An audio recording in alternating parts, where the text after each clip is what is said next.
नमस्कार, जोहार। झारखंड में आपका स्वागत। मैं राहुल ओझा आपके साथ। देश की आर्थिक राजधानी मुंबई आज बड़ी राजनीतिक हलचल का केंद्र बनने जा रहा है। आज मोदी सरकार के खिलाफ INDIA गठबंधन की बड़ी बैठक होने जा रही है।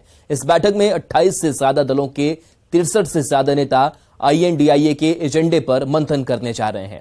इस बैठक में झारखंड के CM हेमंत सोरेन भी शामिल होने के लिए मुंबई रवाना होंगे। माना जा रहा है कि 2 दिनों की बैठक में 11 सदस्य वाली कोऑर्डिनेशन कमेटी की घोषणा हो सकती है। साथ ही गठबंधन का एक लोगो भी जारी किया जा सकता है।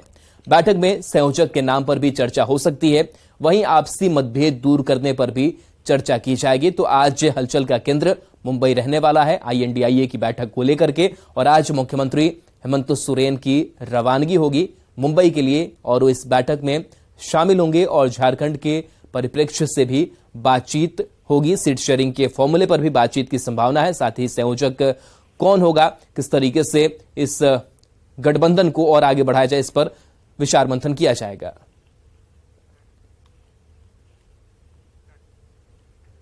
तो विपक्षी दलों के गठबंधन INDIA की तीसरी बैठक मुंबई में होने जा रही है। इस बैठक में JMM के कार्यकारी अध्यक्ष और झारखंड के मुख्यमंत्री हेमंत सोरेन भी शामिल होंगे। इस बैठक में JMM अपने लिए दूसरे राज्यों में अपनी भागीदारी की मांग कर सकती है।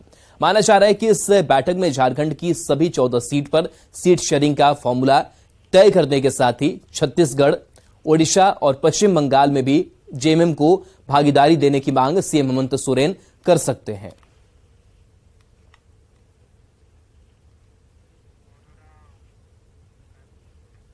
INDIA गठबंधन की बैठक आज मुंबई में होने जा रही है। बैठक से पहले अब तक गठबंधन के संयोजक का चयन न होने पर इस गठबंधन का नेता कौन होगा, इस पर सहमति नहीं बन पाने को लेकर BJP विधायक CP सिंह ने तंज कसा है। उन्होंने दावा किया है कि यह गठबंधन देश के विकास के लिए नहीं बल्कि निजी स्वार्थ के लिए बना है और इनका बेहाल ईस्ट इंडिया कंपनी की तरह ही होगा। वहीं मुंबई की बैठक को लेकर कांग्रेस नेता उत्साहित दिख रहे हैं। कांग्रेस प्रवक्ता राकेश सिन्हा ने कहा कि BJP गठबंधन से डरी हुई है और यही वजह है कि खुलकर INDIA के बारे में बोलने से बच रही है। बना है, इसकी बैठक मुंबई में होने जा रही है और जो भी घटक दल के लोग हैं सारे लोग पहुंचे हैं। लेकिन वहां बैठक में होगा क्या, आखिर अभी तक इन लोगों ने इसका कौन संयोजक होगा, कौन PM का चेहरा होगा, ये सब तो तय नहीं हो पा रहा है। INDIA की बैठक आज तीसरी बैठक शुरू होने वाली है और स्वाभाविक तौर पे ये बैठक भारतीय जनता पार्टी को और केंद्र सरकार को बेचैन तो करवा दिया है और यह उसी का परिणाम है कि आज घरेलू गैस के सिलेंडरों में 200 रुपये की कटौती केंद्र सरकार के द्वारा की गई है। ये INDIA की बैठक का ही परिणाम है। और सहयोगी अविनाश हमारे साथ जुड़े हैं। अविनाश, INDIA की गठबंधन की जो बैठक है वो होने आज मुंबई में जारी है। झारखंड के परिप्रेक्ष्य से बात करें, JMM के परिप्रेक्ष्य से बात करें तो हेमंत सोरेन की भी मौजूदगी होगी, रवानगी आज मुंबई के लिए उनकी होगी। क्या लग रहा है किस तरीके की मांग भी या फिर सुझाव सजेशन जो है वो हेमंत सोरेन की तरफ से इस बैठक में रखा जाएगा?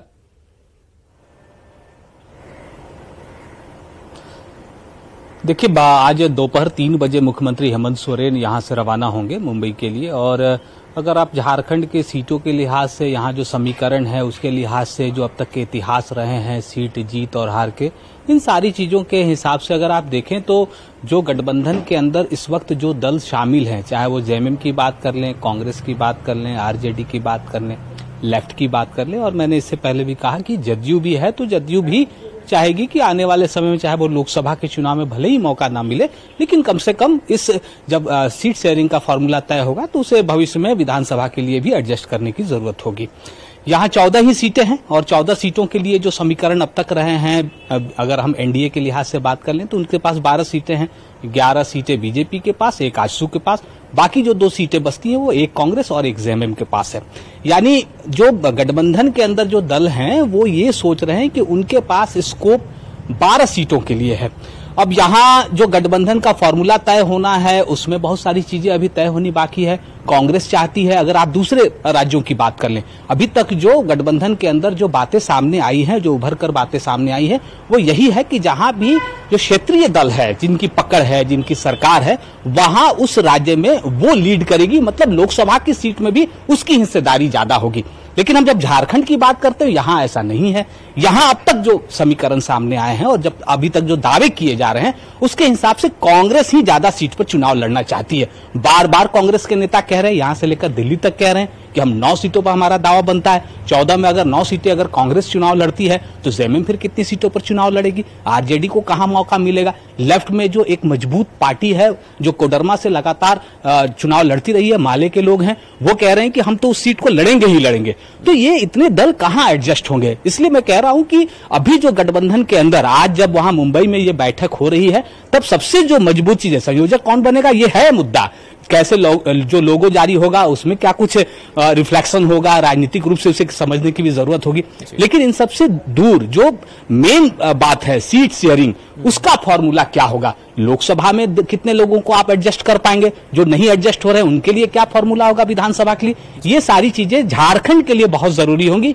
ये बात जरूर है कि इस वक्त राज्य के अंदर गठबंधन की ही सरकार चल रही है, तमाम लोग एक मंच पर हैं, वो दिख भी रहा है, अभी डुमरी उपचुनाव में भी दिख रहा है। लेकिन जब लोकसभा चुनाव साथ छत्तीसगढ़, उड़ीसा या फिर पश्चिम बंगाल में भी जेएमएम जो है अपनी भागीदारी सुनिश्चित करना चाह रही है, क्या इस पर भी बातचीत हेमंत सोरेन करेंगे झारखंड के अलावे?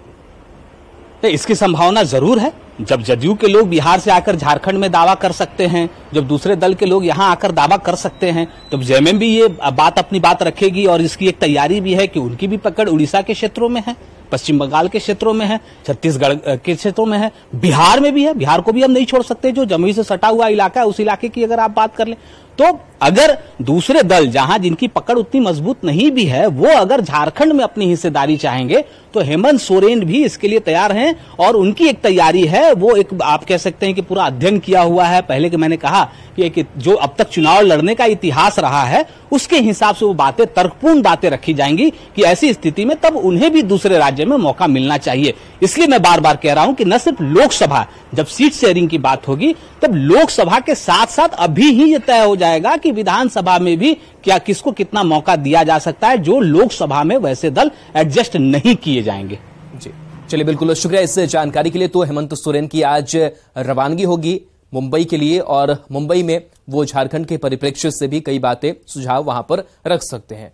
तो सीएम हेमंत सोरेन इंडिया गठबंधन की बैठक में हिस्सा लेने के लिए आज मुंबई जाएंगे, जबकि कांग्रेस के विधायक और तमाम नेता डुमरी उपचुनाव में प्रचार का मोर्चा संभालेंगे।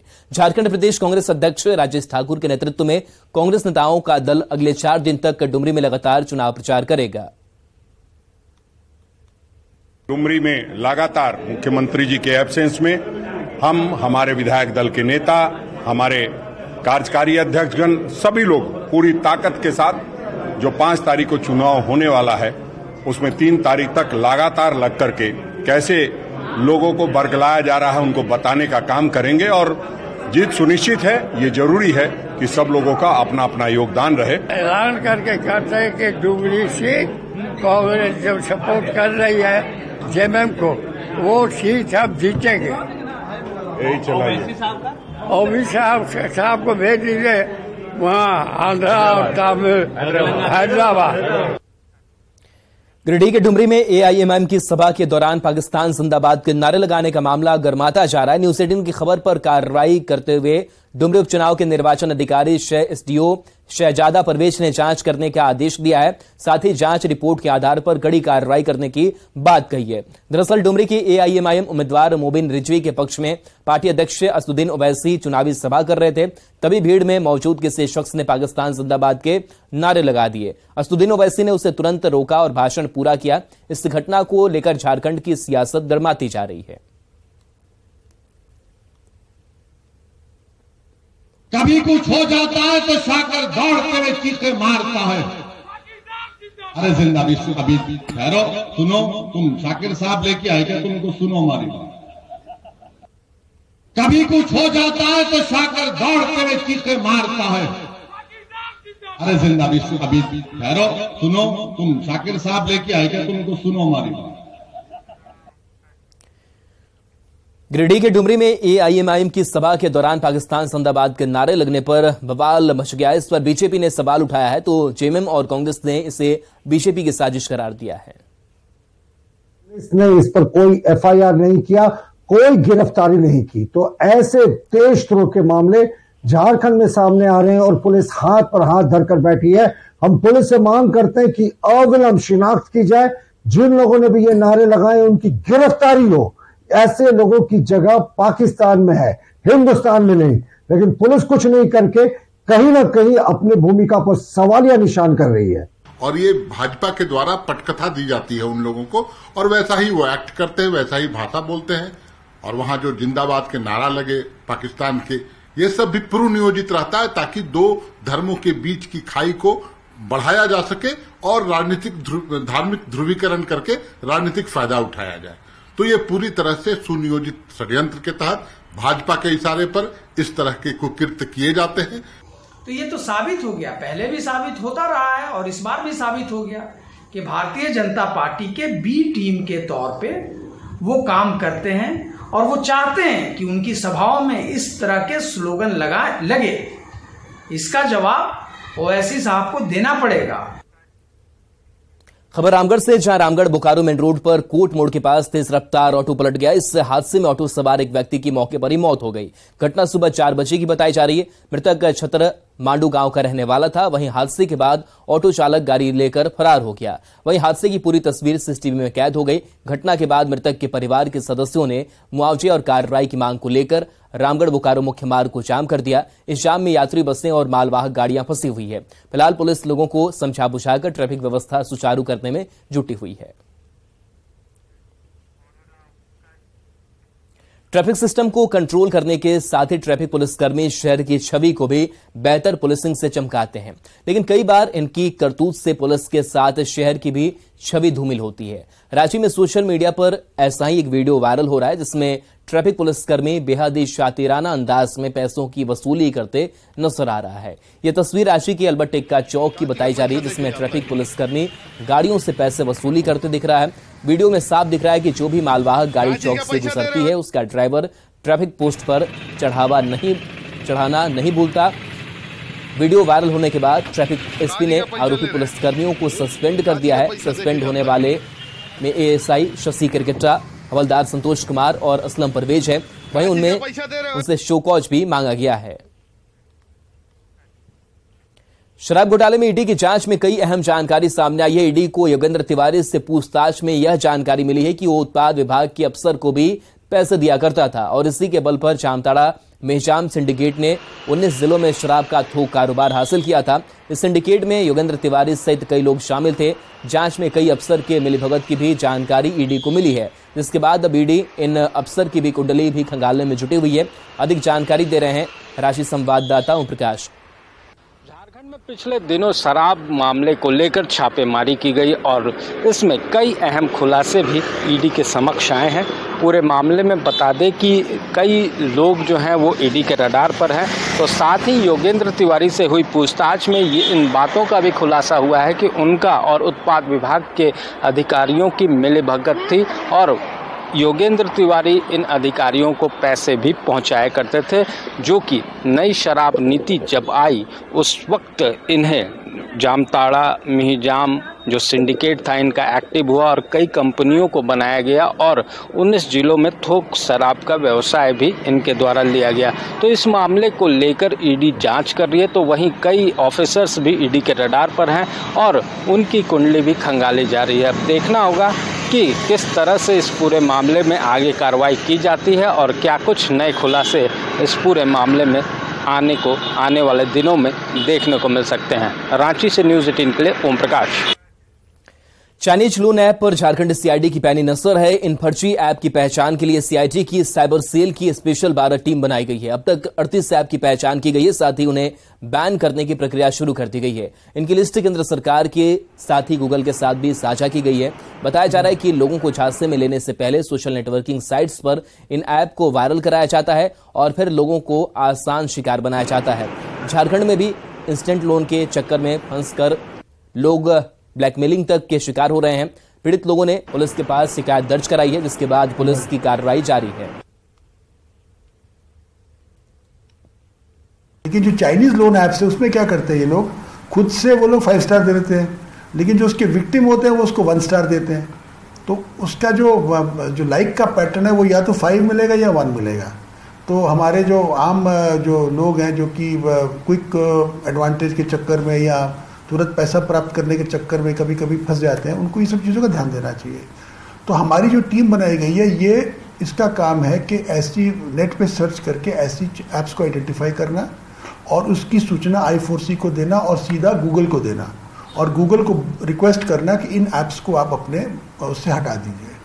ये मेन पर्पज़ है हमारा। मैं आपके माध्यम से मैं लोगों से अपील करना चाहता हूँ कि झारखंड का अगर कोई भी व्यक्ति अगर इसका शिकार हो रहा है और कोई आदमी उसको धमकी दे रहा फ़ोन पर, सीधा वो साइबर थाना रांची से कांटेक्ट करें या 1930 जो हमारी हेल्पलाइन है, 1930 साइबर थाना की हेल्पलाइन है, वहाँ पे कॉल करें, हम लोग उसके केस को टेकअप करेंगे तुरंत। रांची पुलिस ने 2 शातिर चोरों को गिरफ्तार किया है। ये लोग कचरा चुनने के बहाने पहले रेकी किया करते थे और फिर बंद घर में चोरी की घटना को अंजाम देकर फरार हो जाते थे। घर से चोरी करते दोनों चोरों की तस्वीर सीसीटीवी में कैद हो गई थी, जिसके बाद कार्रवाई करते हुए पुलिस को सफलता मिली है। दरअसल हाल के दिनों में सुखदेव नगर इलाके में चोरी की कई घटनाएं हुई थी, जिसमें लाखों की संपत्ति पर हाथ साफ किया गया था। सीसीटीवी फुटेज के जांच के दौरान कचरा चुनने वाले 2 लोगों की तस्वीर मिली थी, जिनकी जांच की गई तो पूरे मामले का खुलासा हुआ। क्लू मिला कि सीसीटीवी बहुत सारे थे और साफ पिक्चर आ गया था, क्लियर पिक्चर आ गया था। तो अनुसंधान में पता चला कि पहाड़ी मंदिर के पास ये है जो सोनू महली ये दिखाई देता है। तो हम लोग सिविल में जाके थोड़ा देखे तो पता चला कि एक स्कूटी उसके पास आया हुआ है नया। तो हम लोग जाके उसको धावा बोले, छापामारी किए तो स्कूटी भी उसके पास से बरामद हुआ। फिर उसने बोला कि छोटू सिंह जो कत्थल कोचा बिरसा चौक पे है उसके पास सारा सामान है सोने वोने का जो भी है। तो उसके घर छापामारी किए तो बहुत सारा सामान मिल गया। कुछ सामान था जो बोल रहा है कि रात में कहीं पे गिर गया, लेकिन ज़्यादातर सामान सब हमको मिल गया हमारे।